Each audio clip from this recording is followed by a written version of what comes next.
How to oil or lubricate a sticky valve. Before you start opening the valves up, always take out one at a time. Don't take them all out. They are all numbered inside, which one goes in which casing, but it just makes it a bit harder to sort them out afterwards. So one valve at a time, undo the offending sticky valve, and through the cap here. Never unscrew the top part here. If you unscrew this, it all falls apart inside. So you unscrew the valve, and it pops up slightly. As you take the valve out, don't take it all the way out, just take it up to about that point there. Okay, take it any further is no needed. Make a note of which way around the valve is. Now, if you look here, there is a narrow valve guide. So this is a narrow one, and this goes by the lead pipe where your mouthpiece goes into the trumpet. Around the other side, if I twist it all the way around, there is a thicker, a wider valve guide. That one, on this particular model of trumpet, goes by the bell. Okay, there may be different way rounds for different models of trumpets, so please make a note of them as you lift it out which way round it goes. Don't twist it to begin with. There is also, which all helps you to get this the right way around, there's also a number, if you can see it there, there's number 1, and that's the number of the valve, the first valve nearest to where the mouthpiece is. That number points towards the mouthpiece. Okay, so oiling this valve itself, you take that to about that point there. You apply a few drops onto the silver part of the valve here. Try not to get on your hands. It's not the nicest of oil, and it dries your hands up. Has the opposite effect of hand cream. So you put a few drips on there, and as you spin it back round, remember to keep a note of which way round the valve guide went. Spin it round as you put it back into the valve. Okay, so there's my valve, there's my wider valve guide, there's my thinner one. So I'm just going to put that in just off line from where it was before, and I turn it clockwise so it clicks. There's the click.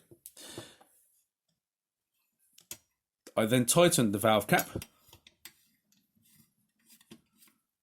all the way down. I could then ask the pupil or the students to blow through the trumpet to make sure I've put that valve guide in correctly.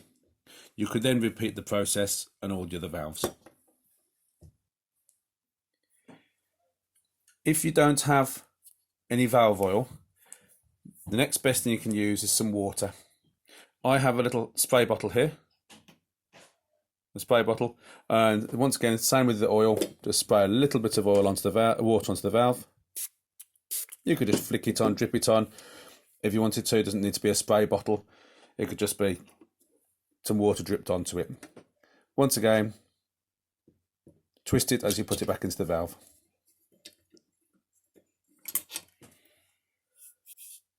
Other brass instruments, like the tenor horn, baritone, euphonium, may have similar valves to the video on the trumpet you've just seen, where the two valve guides go one way round and not the other. Some instruments have a different system to keep the valve in the right way round, stop it spinning. So if I undo this euphonium valve here, and first of all undo the cap again. This time as I lift it out, you can see it's slightly different. There's no plastic valve guide going down the side. What you've got instead this time is one single valve guide that sticks out from the side of the valve. If I take this out, you may also notice there is no spring attached. The spring is actually in the bottom of the casing, so be very careful that if you take your valve out, you don't lose the spring. If the spring disappears, it's down there at the moment. Let's see if I can get it out. There it is, one spring. Be very careful you don't lose that spring. Let's put that back in the bottom of the valve and leave it where it is.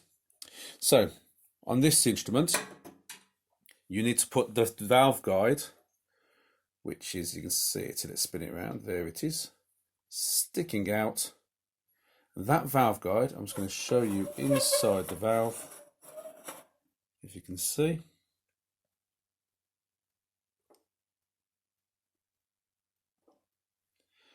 Right, let's see if I can zoom in on this.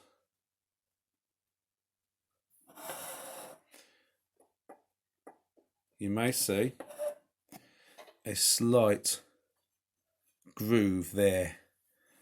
Let's get a pencil so I can point this out. There is a groove that goes right down the valve there, and that plastic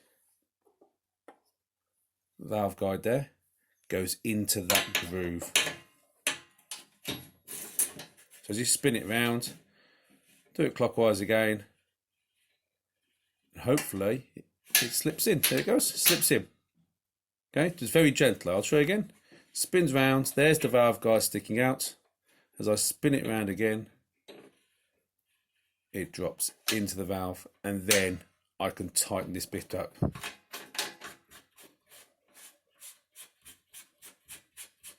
the valve shouldn't turn anymore.